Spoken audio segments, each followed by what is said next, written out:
Là, tu vois, pour moi, c'est coupé court. Normalement, il faut essayer de favoriser un peu la surface, la hauteur foliaire. Donc ça, j'ai du mal à comprendre. Alors là, c'est brutal. Là, on est carrément dans l'hyperstress. Tu vois? Mais là, il n'y a plus rien. Ouais. Alors, moi, à mon avis, ils ont fait ça parce que la végétation était touchée. Tu vois, c'était pour peut-être dégager le feuillage parce qu'ils étaient énervés. Mais sinon, c'est pas à faire. Non, parce qu'il n'y a plus de feuilles du tout, c'est les feuilles qui donnent le sucre. Tu vois, là, on a l'impression que les feuilles, elles sont tombées naturellement ou elles ont été enlevées. Il y en a par terre, c'est bien, il y en a plein par terre. Ouais. Moi, j'ai l'impression que ça a Parce que été nous, on a enlevé à la main. effeuillé, je me souviens quand on avait effeuillé au mois de juin, c'était surtout le bas. Bon, enfin donc, voilà, la bouillie bordelaise, théoriquement, elle stoppe le mildiou, tu vois. Ça, c'est des mildious qui sont présents, la fructification, mais globalement, c'est contrarié par la présence de bouillie bordelaise. Et lorsque la bouillie bordelaise n'est pas présente, la feuille, tu vois, là, il y a un envahissement libre, et là, il y a un envahissement bloqué. Alors, l'idée, c'est que quand on fait des traitements de bouillie bordelaise, par exemple, comme on a depuis quelques temps, 15 jours du beau temps, on essaye d'aller protéger le jeune feuillage, alors que les vieilles sont déjà protégées. Voilà. Par contre, on essaye de protéger. Alors, c'est vrai qu'aujourd'hui, normalement, c'est sur le jeune feuillage qu'on a le plus de mildiou. Et puis là, on voit comment la vieille feuille, elle arrive à résister grâce à ces traitements. Mais tu vois, là, moins de traitements, on voit un mildiou qui est libre.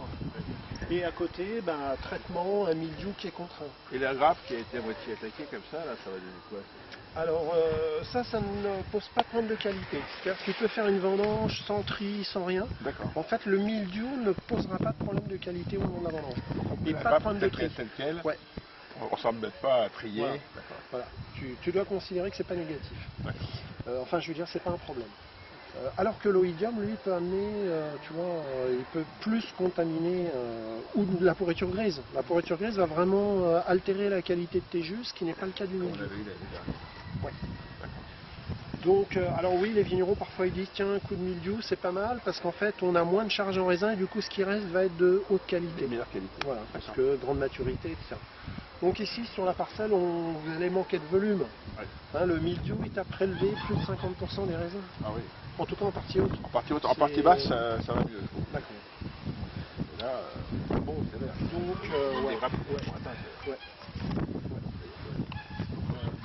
Non, donc. Donc il faut laisser les feuilles plus hautes. Bah oui. Oui, en fait, 10 centimètres aussi. si tu veux, ce qui fait la maturité de tes raisins, c'est le feuillage. Et si tu enlèves le feuillage, voilà.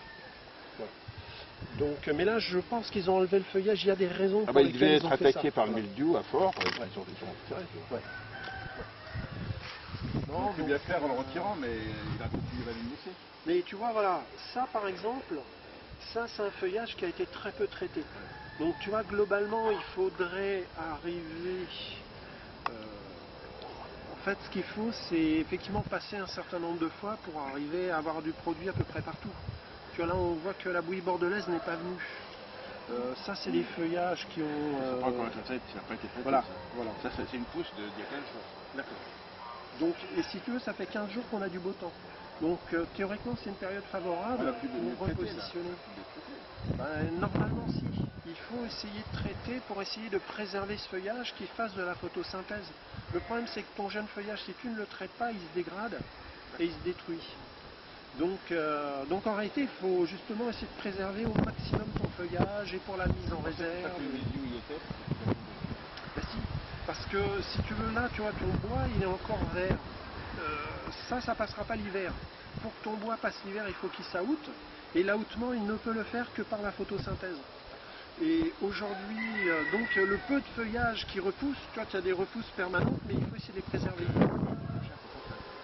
Ouais, moi je te dirais que j'ai tendance effectivement à traiter chaque semaine. Chaque semaine je traite en ciblant le jeune feuillage, sans aller forcément trop accumuler sur les vieilles feuilles, mais j'essaye de préserver mon capital feuillage pour la maturité des raisins, pour la mise en réserve dans les bois, pour la mise en réserve dans les racines, et pour l'année prochaine.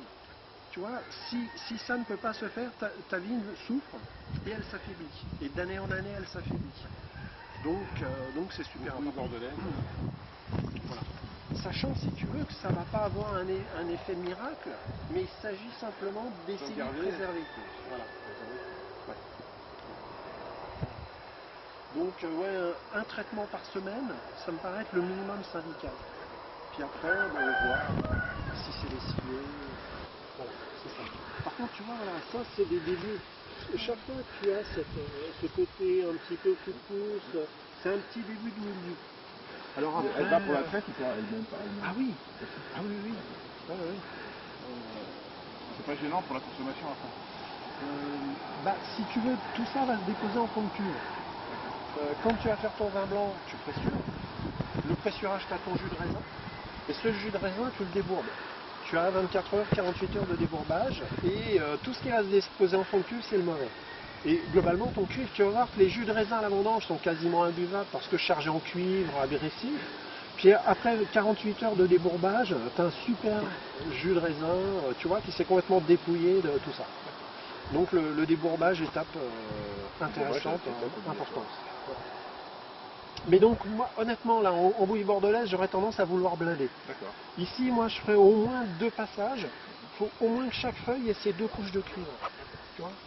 Et en réalité, le cuivre, bah, ça amène à ça, tu vois, c'est le durcissement des tissus, etc.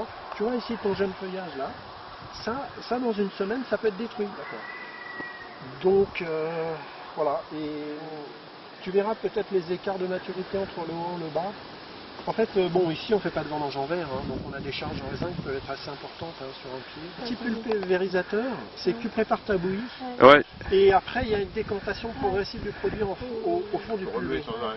Voilà, et normalement les pulvérisateurs qualitatifs, ils ont un agitateur interne, c'est-à-dire quelque chose qui remet en suspension permanente. Ah, ok, compris. ok. Et donc si tu veux, quand on fait sa bouillie bordelaise, il faut soit se préoccuper de l'agiter un peu régulièrement, soit aller assez vite. Enfin, et en tout cas, si on prépare sa bouillie et puis qu'on discute une demi-heure, c'est suffisant pour C'est que ça. ça décante. Pigé. Tu vois, donc il faut avoir Très une juste. vision sur cette homogénéité du produit à l'intérieur.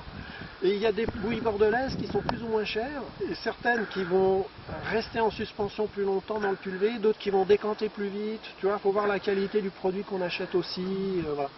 Ce genre de choses. Et ça c'est de l'orage. Mais non, tes grappes, elles sont belles. Par contre, c'est clair que ta vendange ne sera pas très précoce cette année. La question, c'est quand est-ce que vous allez planifier les dates de vendange. C'est pas facile à définir aujourd'hui.